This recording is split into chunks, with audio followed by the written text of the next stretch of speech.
It's time for a shadow reading. I've been meaning to do this for ages. I've been really feeling like it. So here we go. We're going to look at whatever comes up. I'm going to take 3 cards, 3 tarot shadow cards, first of all, and that is going to be 1. Oh, gorgeous. And then I've also got a shadow oracle deck that we're going to be using. And we're going to look at whatever we need to look at this time when I feel like we should be looking. It's about going within. It's about our own hermit qualities. Yes. And it's about what we need to look at whenever the time is that you see this video. Okay? I will do an extended reading where I will concentrate more on relationships and love life, although there will be some of that in this reading too. So if this really resonates, that will be the first link in the description box when you get to the end. Okay. We start with the star, which is gorgeous because it's a combination of dark and light. There's something that's been telling me for the last couple of weeks that we need to be going within, and not just in that kind of, you know, I'm going to go within and then pop back out again kind of a way. There's something more to it than that. It's more for me about the fabric of everything that has led up to this point. So it will be different for all of you what specific situation that you particularly have in mind. Just switching my heater on because it's cold. You know, it will resonate differently. You will have different areas, but what you will have in common is that what you need to be looking at is something that has layers and layers and layers in the fabric of your life. So what I'm getting channeled to me straight away, and this is a weird reference, okay, but it's what I'm getting. Do you remember there's an episode in Sex and the City, and we're talking old school Sex and the City, where she is wearing this dress and she comes out of a brownstone, which is like Carrie's flat, and I think she sits in this dress and it's like she's sitting in the middle of a sort of frou-frou wedding cake. And I'm just getting that we are sitting in the middle of an enormous dress, layers of fabric, you know, whatever they call that stuff, net, tulle, lace, all of that. And it's all around us. And in some ways it's fun. And in some ways it's dress up and glamour, and you know, the sheer volume of it is quite exciting actually. And I feel like it's everything that we've accrued so far in our lifetimes. And I've probably talked to you about this before, but I once read, and I have definitely, I once read this book by Enid Blyton, and I know, by God, she wrote loads of books and very, very old school. So I was little when I read it, like under 10. And it was about a wizard. And the wizard was looking at the fabric of people's lives. And I know, for a kid's book, even back then, I remember finding this really, it was at my granny's house. And I remember finding this really striking. And it's what's coming back to me now with this feeling of the star. This is not, you know, is light and there is shadow, there is good and there is bad. It's not got that sort of binary type feel to it. It has, within the layers, there are dark spaces and there are light places. Okay? And we shouldn't fear one over the other. Okay. The star is also a card of manifesting, and I'm going to use another deck a bit later on, which is the Enchanted Veil Tarot, because the Enchanted Veil kind of, I feel, will give us an opportunity to move through the veil into the light, okay, or onto the other side of it, whatever it is. But this is about manifesting and moving through, and also I feel making use, I suppose. I mean, the energy of the shadow self and the energy of, you know, the sort of Jungian shadow self and our basic human resistance to facing it, and also the feelings that can come up when we encounter our shadow selves, you know, resistance, tiredness, refusal, rebellion, but also there's so much power to be tapped into with it. And I feel like with the star that our ability to manifest also involves tapping into this particular vein. And it's something that we could be quite easily distracted from. And that would be a loss to us, I feel, if we were distracted, because the star is about making the future, manifesting the future, how you move on from here. What is your heart's desire? What is your soul's desire? What is your deep desire? And I'm talking about uncensored, deep, maybe socially unacceptable, animalistic, whatever it is. We're talking, and it doesn't need to be acted on or even shared with anybody, but the sides that we have to us as humans, the parts of ourselves that are sometimes horrific to us or embarrassing or shameful. Shame is a huge one. There's something here about releasing all of these ghosts and letting them kind of play it out for themselves, rather than trying to keep them in the cupboard, rather than trying to bury them in the wardrobe as we normally do. And rather than trying to be apologetic, shove them out of the door, make excuses for them, cover them up, all of those things that require an awful lot of this. The star is giving you like a permission to release. You know, it's an early release for the ghosts. Okay. We then have the Knight of Pentacles coming in, a very gorgeous, very gentle, very grounded energy.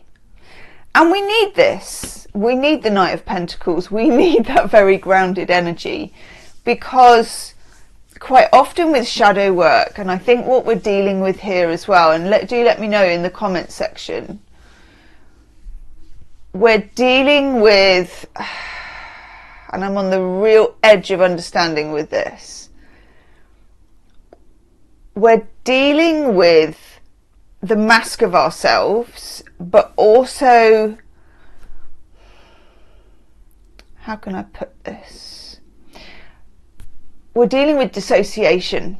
When you do shadow work, and I have been getting in a few readings recently, this channel of a pair of feet and someone who's holding on to like a helium balloon, and the feet coming up off the ground, like with the balloon like this, off we go. And there's something about shadow work and around dissociation that I'm picking up here. And dissociation, obviously, you know, there are many different ways that we can dissociate, but quite often we can dissociate from our own body, from our own four walls, from being in the earth, being in the 3D, being on the ground, those sorts of things. And I feel that the Knight of Pentacles is a call to be able to find a way to exist in the 3D that is spiritually authentic to you. The 3D world with its potholes and its drains and its tarmac and its shops and its, you know, frames and bricks and mortar and all of those things requires us to, you know, live calendar days, weeks, months, operate in climate controlled offices or not, you know. And I'm not in any way saying one thing is better than another, because I'm not getting into that sort of argument. It's more about your own individual existence here, and your part in whatever community you're in, and how you can walk your feet on the ground and breathe the air that's there for communal breathing, and yet at the same time respect your own spiritual individuality and your need to be able to let out this shadow side, to walk this shadow side abroad, to share it with others, and in lots of ways to utilize it, to use it in creativity. I mean, in whatever way that is for you. And of course, we know painters and poets and singers have constantly called upon shadow selves, concepts and strands, and we're attracted to that too. We're attracted to that. But there's something here about not needing to separate heaven and earth on this one. You can work and live through and with your shadow side. It's a bit like walking the dog, you know, and the dog is the shadow side. It needs exercise. It needs to get out. It needs to play. It needs acknowledgement. And there's something here about the Knight of Pentacles being calm and steady and earthy and feet on the ground. So look for opportunities to use your shadow side in very, very ordinary human situations. Queuing in the grocery store, playing sport, walking the dog, having a bath, being in the loo. Doesn't matter what it is, but we're doing it with a consciousness of what we might have wanted to flee from, or what we might want to ignore. Okay? And I'm sort of getting, because I then have the King of Swords, I'm getting the concept, and this happens in plays like Greek plays, or it's a trope where you have a visitor, that there'll be a family or there'll be some people and a visitor will come, usually, you know, at night. It might be during a storm. You know, it's got that kind of stranger element to it, and the visitor changes things for, let's say they visit a family and the family has a routine and a way of relating to each other and they all have their roles, and then the visitor challenges this. You know, it's that kind of feeling with the King of Swords, is the feeling of the interloper, the visitor.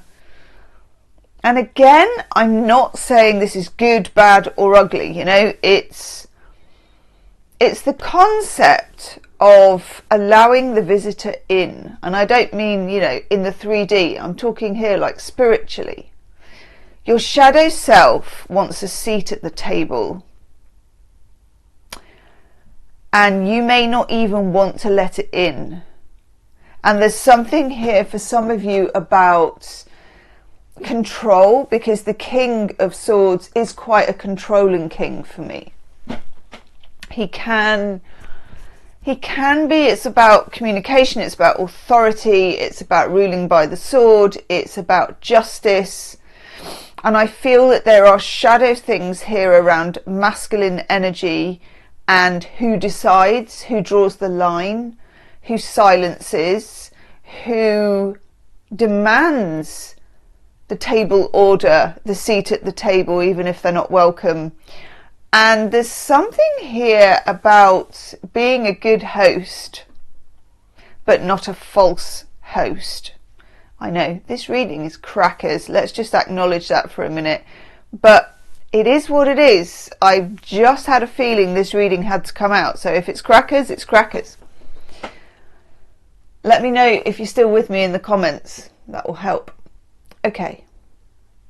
The King of Swords is authoritarian. It can be anyone, particularly father figure, or it can be in relationship. It can be any kind of divine masculine energy where somebody is a stickler for detail that doesn't matter, that isn't crucial to the task. And we're looking here at how that has influenced you and how that voice, that visitor, may remain at your table to this day, even long after they have gone. truly, because you may have internalized a way of speaking to yourself about perfection, about standards, about if it's not good enough, I'm not going to do it, about failure, about not being up to the task, about not producing the goods. And some of this is the enemy of creativity. So if you're looking at a creative project, or you're running aground on a creative project, or you don't know why you can't take that next step to become whatever it is that you want to become, or to be successful at whatever it is that you want to be successful at, the standards you're setting yourself and the definition that you're giving yourself is not organically yours. It's been plucked from a different tree. It's been taken from somebody who stands outside and seeks to influence you, regardless of whether that's good for you or not, and also without thought of the consequences, or without encouragement that you could grow beyond their ideas, their thinking, their teaching, that there may be a larger world outside in which you may want to make your own rules and create your own things, and not be stymied or stifled by what could turn out to be quite old-fashioned values that just generationally and individually don't suit you anymore. And then we have our old friend Temperance. I love Temperance. Temperance is talking, it's kind of got a justice vibe for me, because we've always got with Temperance, it's normally these two jugs, and they are, you know, good and evil, shadow and light, all those kinds of polar opposite types things. They're sort of becoming one stream. And normally with Temperance, we would say you need to gather the darkness, gather the light, you need to treat both these imposters the same, all of those good things, yeah? But what I'm getting for this is that this goes beyond that kind of binary thinking of dark and light and good and bad. It's more about wisdom, and wisdom being a blend of dark and light accepted forces, I suppose, within ourselves. Wisdom, there's knowledge, and the King of Swords has a lot of knowledge, and a lot of knowledge about how things should be done, what the timetable should look like, and some of us will have this internal A-type personality. It must be done by this, it must be as perfect as that, it must be published, famous, successful, whatever it is. Okay, we have that feeling about it. The wisdom that comes with Temperance, wisdom is when you've moved away from the good, the bad, the right, the wrong, the ticks in the box, and on to fully embracing all of those mistakes and successes, and also making allowances that you will continue to make those mistakes and successes, and that they are undetectably not the same but are not different. Mistake and successes, not the same but not different. And there's no particular value to fearing one over the other. Success can be incredibly damaging. Mistakes can be incredibly successful. We don't need to know, and also the search for the answer as to whether it will turn out like this, that or the other is not useful to us in this way. This is about fully embracing the form and the shadow. Woof. Let's have a look at those 4 cards together. They're rather gorgeous, aren't they? And I'm also going to take a couple of oracle cards to see. I don't know. I don't even know why, and we're not going to know why. Let's just take them. Do hit the thumbs up button if this is resonating with you, because it does give the video more power and it gives it more reach, and it feels like, I don't know, it feels like that would be beneficial. Oh yes.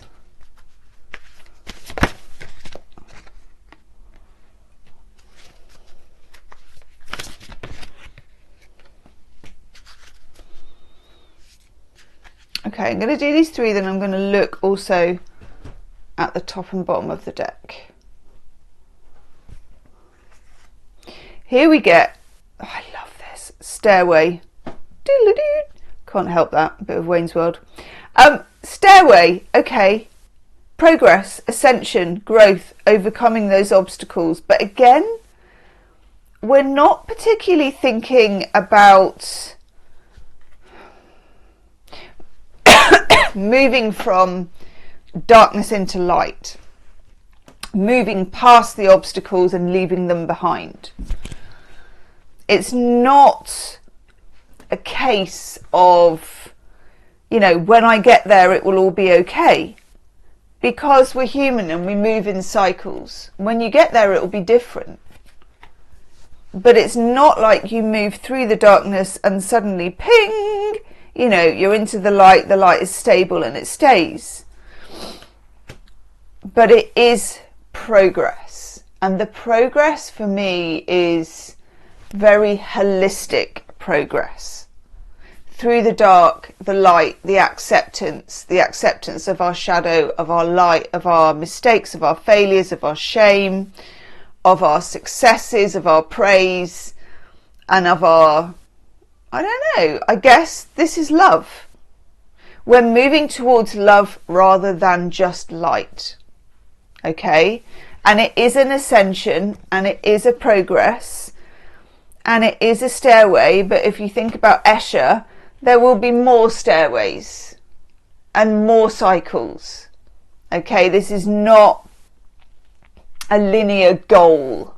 We're not goal orientated with this.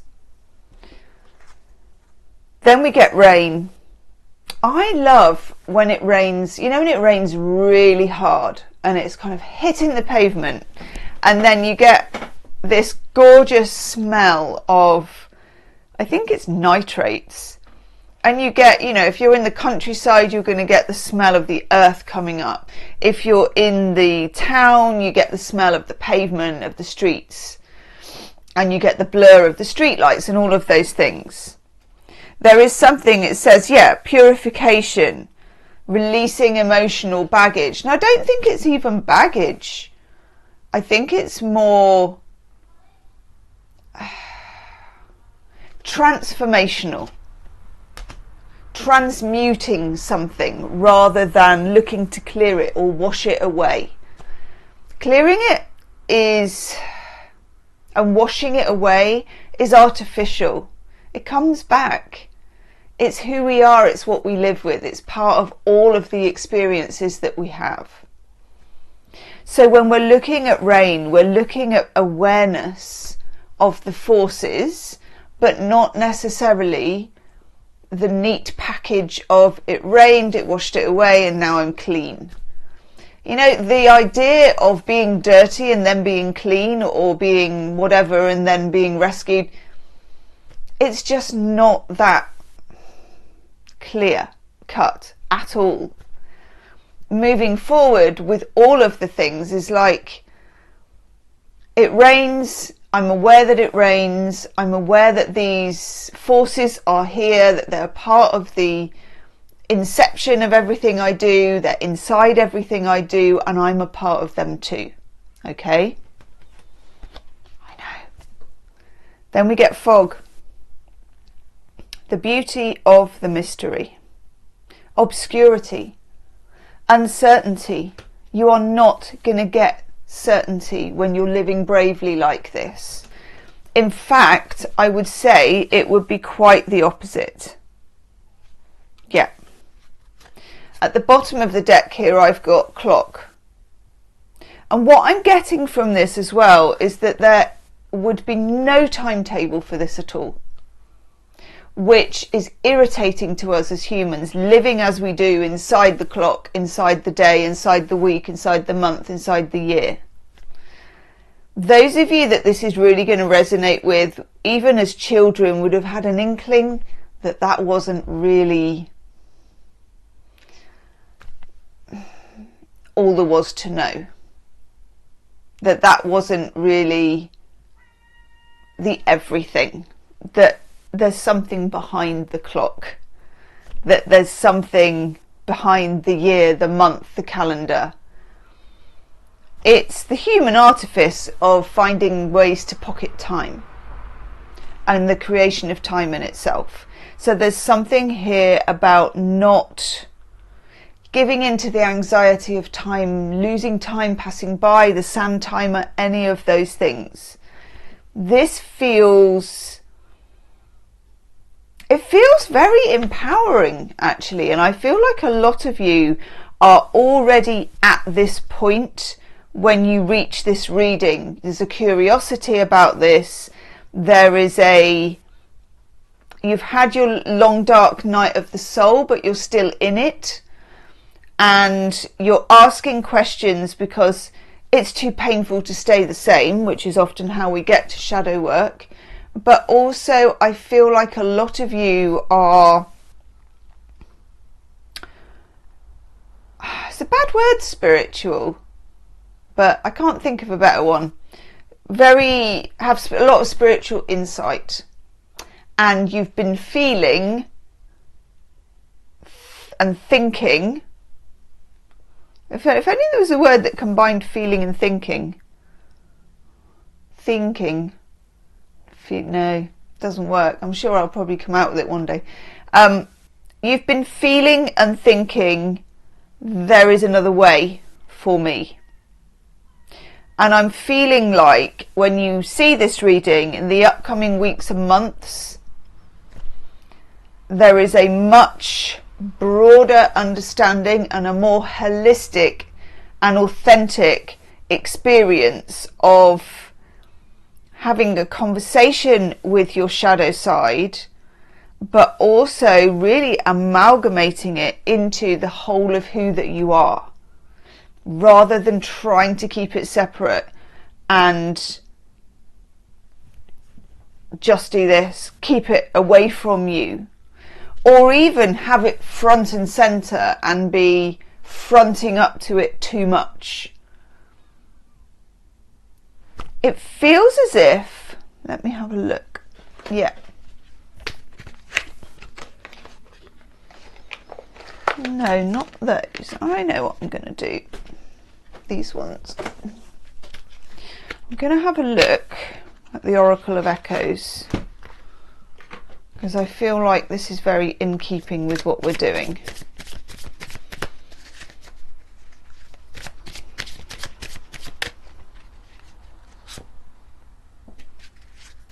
Yes.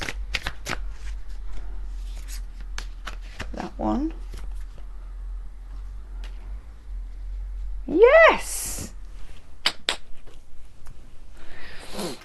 Okay, Oracle of Echoes by Anatorian. We get intuition, but look, there's the staircase. Third eye. It's inside you, rather than something external that you walk up and down and reach. And very interestingly, because this takes us to the next level really, we get beyond the veil. Very much so. This is your opportunity to move beyond the veil. Most of you, I feel, are already doing that. Or at least if you weren't sensing that there was one, you were sort of feeling something about it. This might not be all that there is. This might not be the way I want to live. This might not be how I want to feel. You know, it can be different for different people, all on your own journeys. But the overriding shared experience is there's more to it than this. I know there is. I'm excited. I'm pumped by that. I'm pumped. That's what they say on aerobics videos, isn't it? In the extended reading, I am going to move beyond the veil with the Beyond the Veil Tarot, wherever that's gone. It will be here somewhere. And I'm going to look at relationships and love life. So your specific shadow reading for love and relationships, romantic connection, whatever you want to call it. It can be different for everybody. It can be maybe, and I'm not even getting that you would want to give that relationship a status, but romantic connections and people who this vibe has been playing out with. Okay, we're going to look at that, ways to navigate that. Okay, what we don't know, what we do know, and the best way forward for it. Gosh, if we want to go beyond the veil and join me in the extended, it's the first link in the description box. Leave me a comment as well. I love to read all my comments, and I reply to as many as I possibly can as well, because I love it. It's a big reason why I'm doing this. So leave me a comment, let me know your experience at the moment, or any thoughts that you have on shadow work. Always good. Let's educate each other. And I'll see you on the other side. Namaste.